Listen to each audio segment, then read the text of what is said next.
नमस्कार, आज की बड़ी खबरों में आपका स्वागत है। मैं हूं आपके साथ अनु भारद्वाज और आप देख रहे हैं न्यूज गंगा। आज की बुलेटिन में बात करेंगे इंडिगो की फ्लाइट से टकराया पक्षी, बताएंगे आपको नीतीश कुमार का चुनावी डोज, दिखाएंगे आपको गुजरात में बड़ा हादसा। बुलेटिन के आखिरी में देखेंगे इस हफ्ते रुक जाएगा गाजा जंग। लेकिन दिन भर की तमाम खबरों से पहले एक नजर सुर्खियों पर।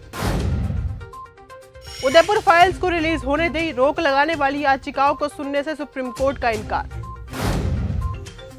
26 साल पहले फ्रॉड करके अमेरिका भाग गई थी मोनिका कपूर, अब सीबीआई के हत्थे चढ़ी, लाया जा रहा है भारत। इजरायल अमेरिका से मार खाने के बाद सऊदी से दोस्ती बढ़ाने में लगा है ईरान, जेदा में हुई बैठक। इंडिगो की फ्लाइट से टकराया पक्षी, एक पक्षी के टकराने की वजह से दिल्ली आ रही इंडिगो की फ्लाइट की पटना एयरपोर्ट पर इमरजेंसी लैंडिंग करानी पड़ी है। अब फ्लाइट की जांच की जाएगी। एयरपोर्ट के अधिकारियों ने बताया है कि एयरलाइंस की ओर से यात्रियों को उनके गंतव्य तक पहुंचाने के लिए वैकल्पिक व्यवस्था की जा रही है। सपा नेता ने योगी सरकार पर उठाए सवाल। उत्तर प्रदेश में 5000 प्राइमरी स्कूलों के विलय को लेकर जमकर सियासत देखने को मिल रही है। इसी बीच समाजवादी पार्टी ने पोस्टर के जरिए इस मुद्दे को लेकर प्रदेश की योगी सरकार पर तीखा हमला किया और कहा कि ये कैसा राम राज्य है जहां स्कूल बंद किए जा रहे हैं। राहुल गांधी का पटना में चुनाव आयोग पर बड़ा हमला।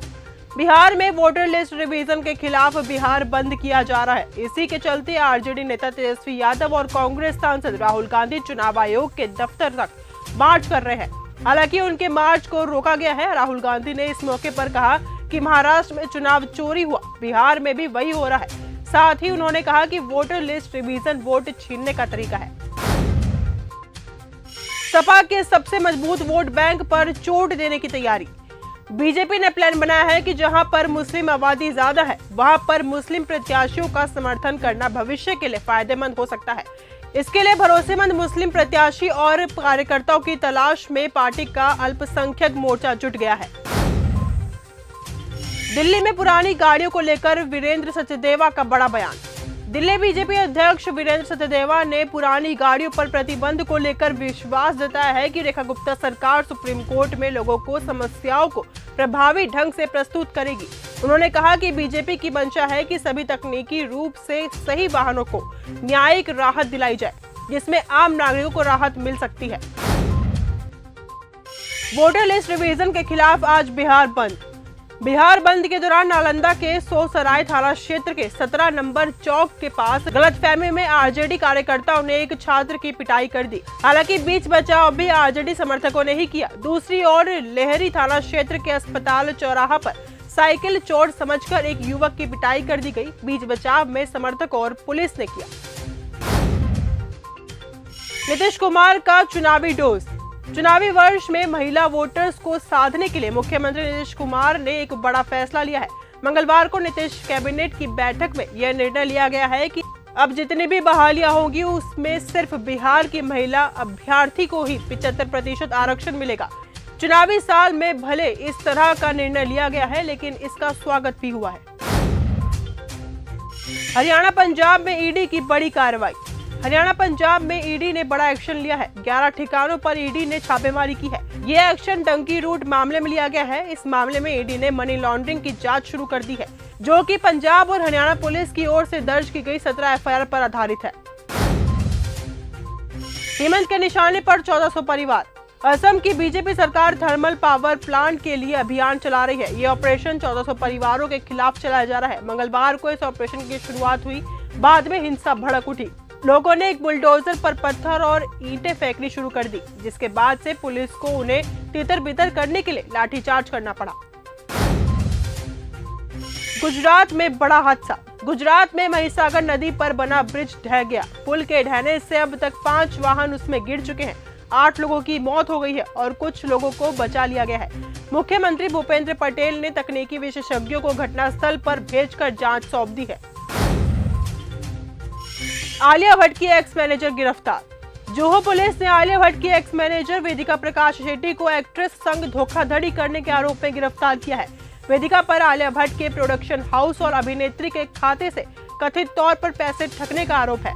आलिया की मां सोनी राजदान की शिकायत पर वेदिका के खिलाफ कुछ महीनों पहले मामला दर्ज किया गया था। रणबीर कपूर ने वसूली 100 करोड़ की फीस।